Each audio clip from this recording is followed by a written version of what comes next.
y la gran pregunta es, si eso le hacen a un fiscal, si eso le hacen a una señora fiscal de la nación, que ocupaba un cargo de alto funcionario, ¿qué no le van a hacer al pueblo, a ese ciudadano, a esa ciudadana que no tiene el poder?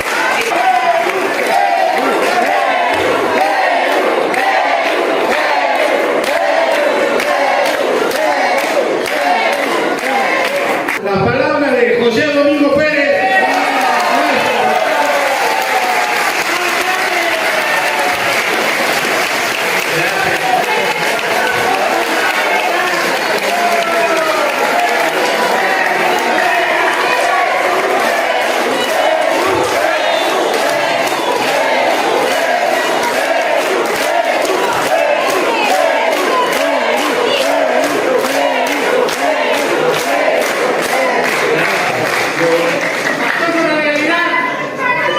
Honestamente, les agradezco esta muestra de aprecio. Soy solamente una cara de un grupo humano de trabajo que ha tratado de hacer su labor. Pero antes de entrar a lo que es el tema, quiero saludar a los y las presentes acá en la mesa. Pero sobre todo saludar a la doctora Espinosa. Señora.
Y obviamente la Fiscalía, lamentablemente.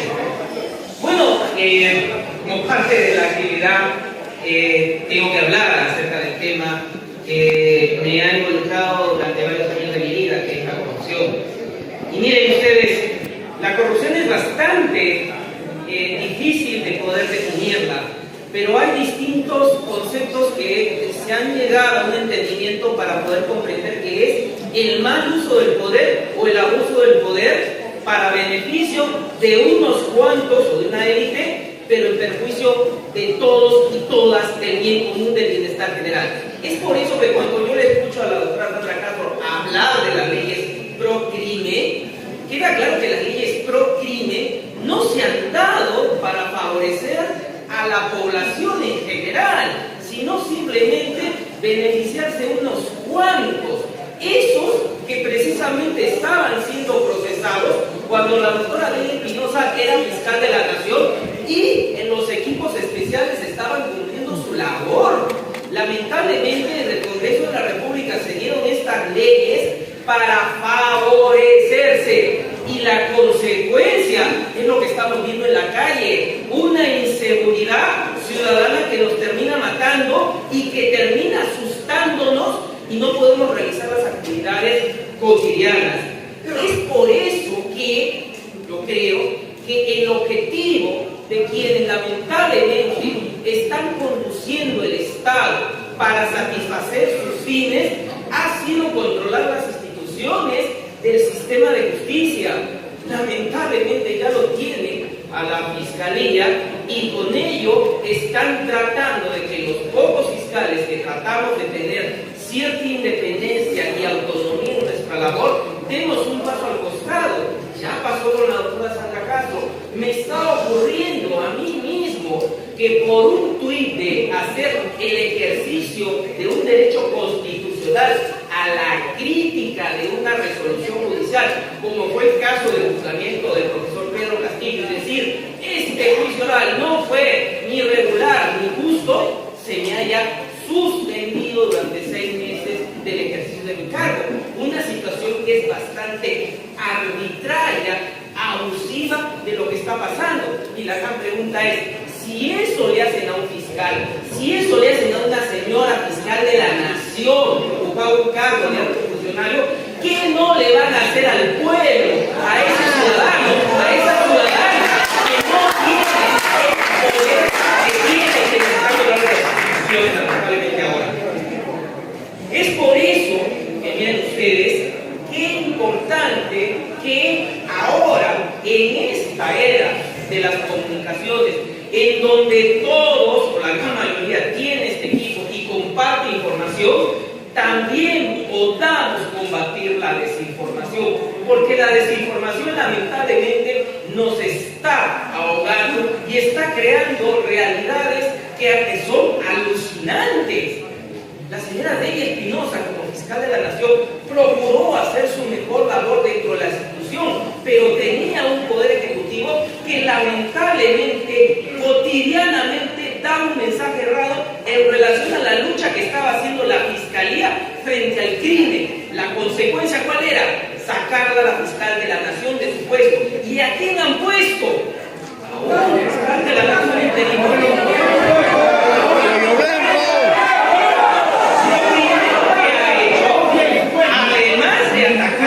Insultar a sus propios fiscales, fue ir al propio Congreso de la República y entre risa y risa decir de que había muchas investigaciones contra altos funcionarios, es decir, contra los propios congresistas de la República, y arregló seguido que hizo, desactivar los equipos especiales, y lo que es más grave, más allá que haya desactivado el equipo especial abajo, desactivar el equipo del año 20, el EPICABI.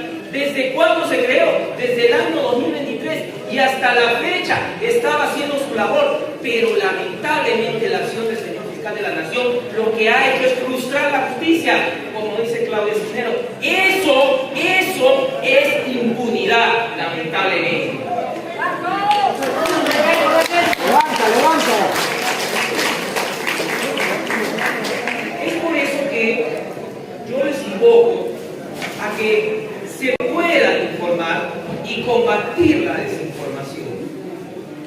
Voy a concluir dando lectura de un texto que escribió una periodista guatemalteca que lamentablemente Guatemala parece en el futuro a donde nos estamos dirigiendo si los peruanos tomamos decisiones equivocadas este próximo mes de abril.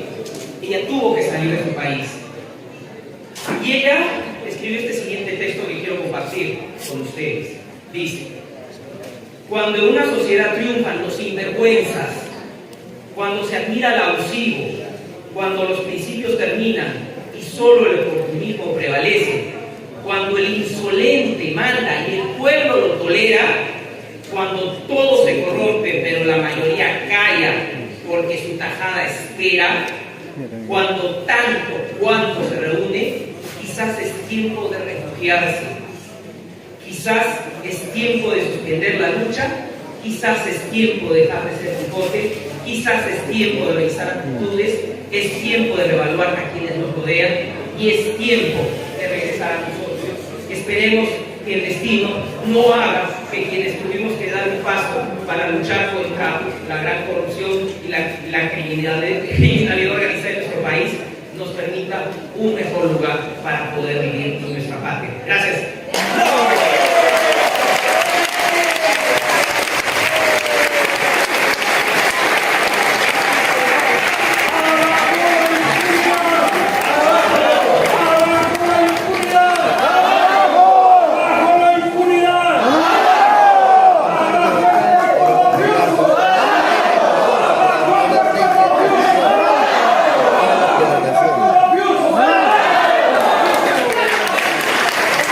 Vamos a escuchar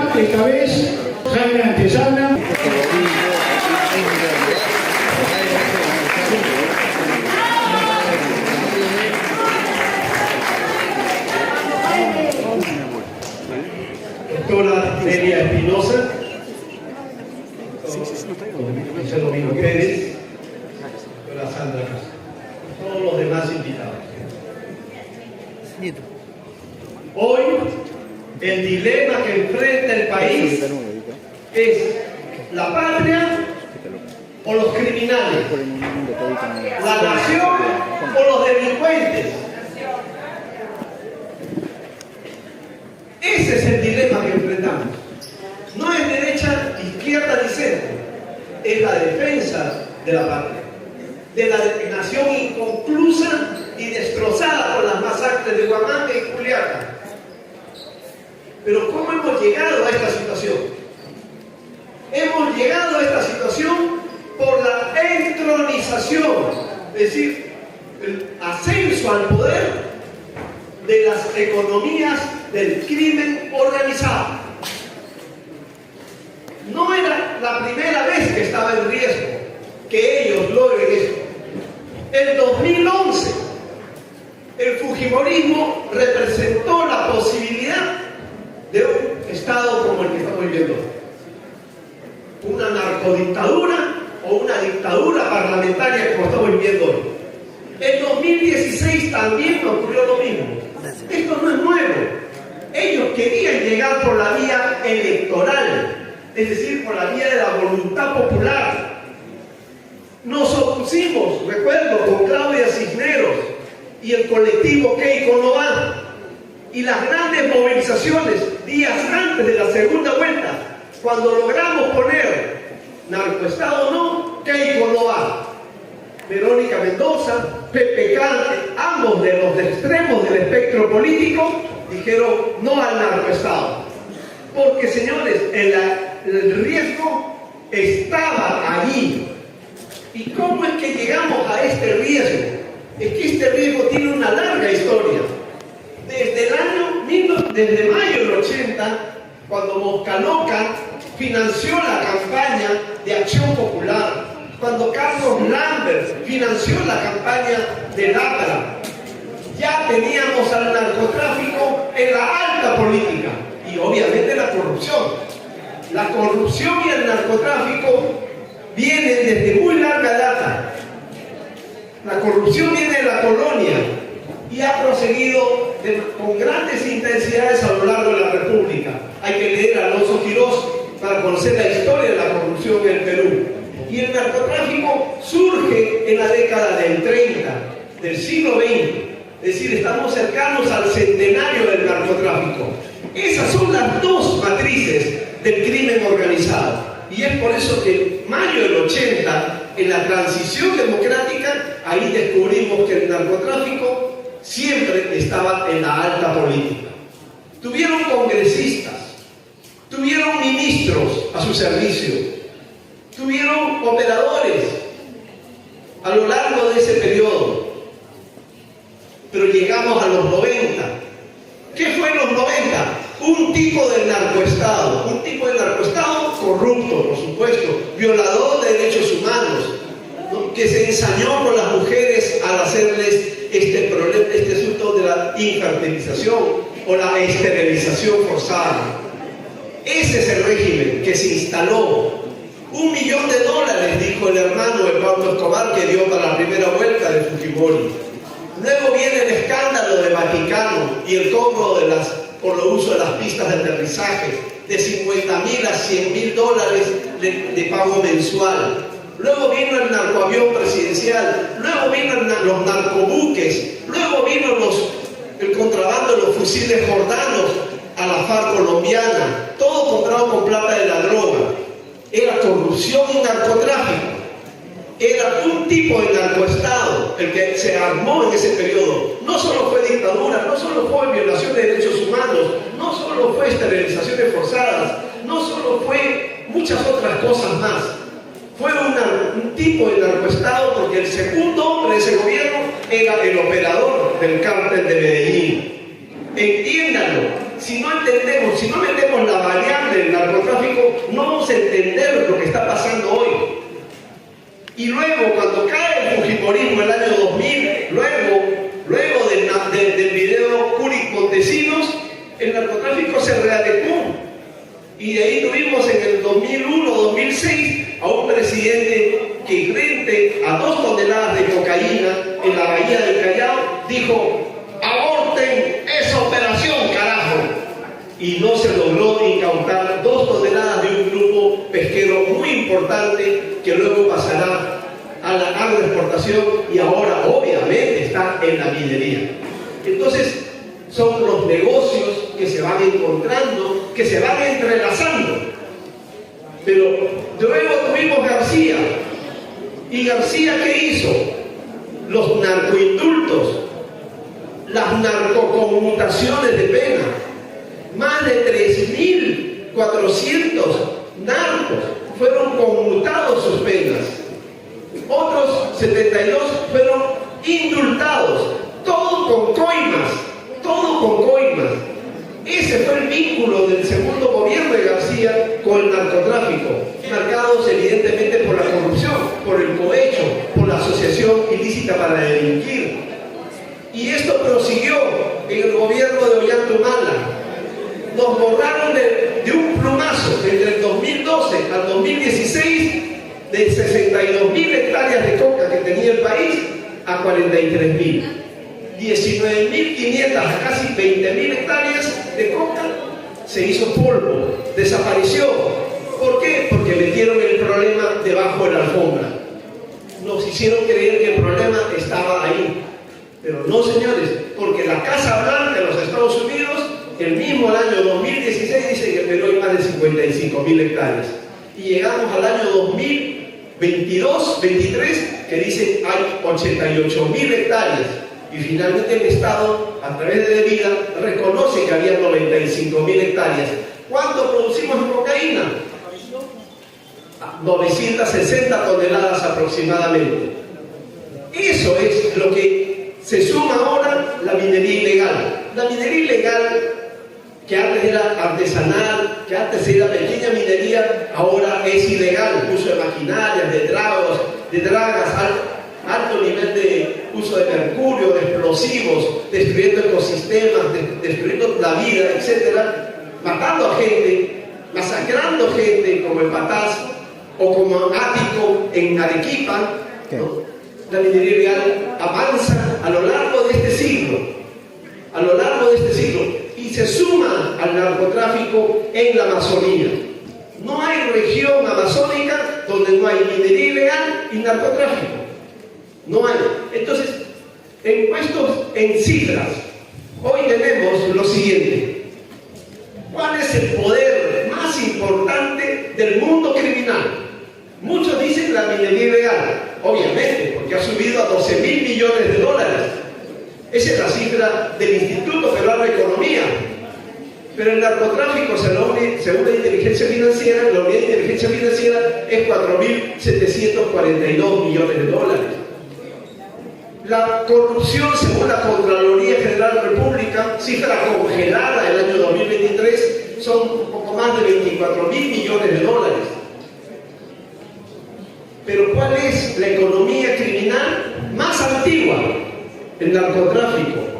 Desde Eduardo Valareso, de 1932 a 1949. Luego seguimos, llegamos hasta el caso de Moscaloca, Carlos Lambert a inicios de los 80. Luego tenemos el escándalo de Roberto Rodríguez Arias el Padrino en Villacoca. Luego tuvimos el tema que vincula también la política. El ex ministro del Interior, Perkovic, estuvo vinculado a ese caso de Villacoca, sobre todo su asesor del Ministerio del Interior. Entonces el narcotráfico está en la alta política, al igual que la corrupción.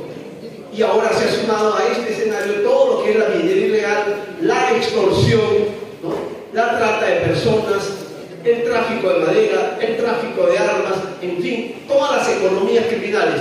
¿Cuánto mueve el crimen organizado en general?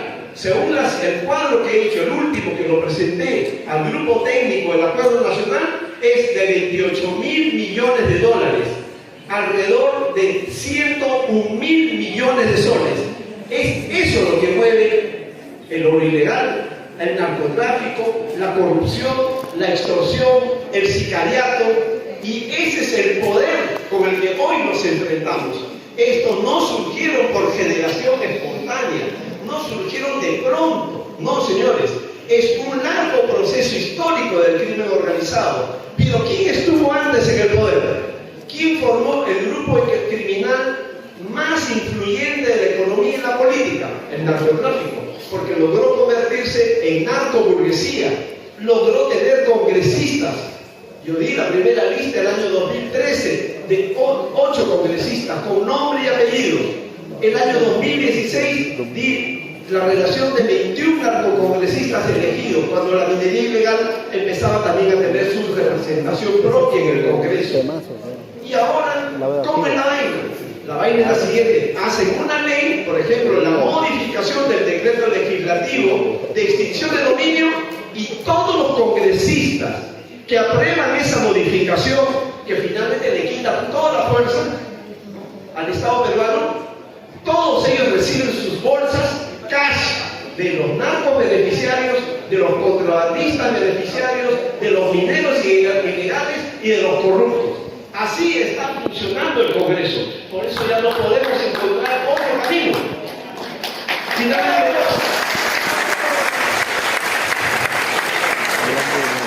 Finalmente quiero terminar lo siguiente.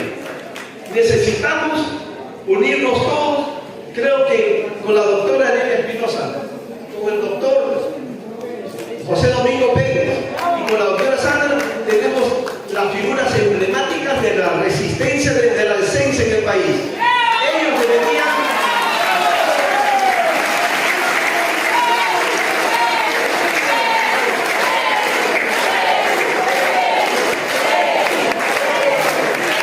Ellos deberían liderar en el país esa resistencia. Hasta el 12, que es clave, porque ahí se juega el Senado, que va a ser el suprapoder del Congreso, y también en la segunda vuelta. El país, el colectivo Keiko Novay, todos los colectivos que se unieron en el 2011 hasta el 16, cumplieron ese papel de movilizar a la población, de movilizar al ciudadano pacíficamente para que se exprese. Pero no solo se trata de los partidos, de aquellos partidos que ya están, porque así como hay esa consigna de por estos partidos no, hay también que incluir una nueva franja.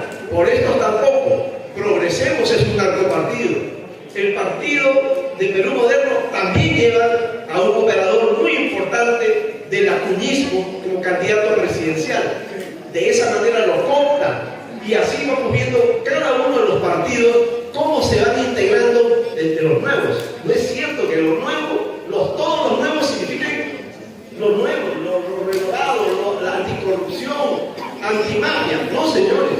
Hay varios de estos que han surgido del dinero del oro, del dinero de la cocaína, del dinero de la corrupción y del dinero también de la extorsión. Por lo tanto, hay que unirnos y hay que esperar las investigaciones para poder ilustrarles a ustedes por quienes tampoco debemos votar. Muchísimas gracias. Importantes palabras de Jaime Antesana, un investigador y estudioso no solamente de la problemática en cuanto el Perú va camino, si es que no lo impedimos, a ser definitivamente un narcoestado.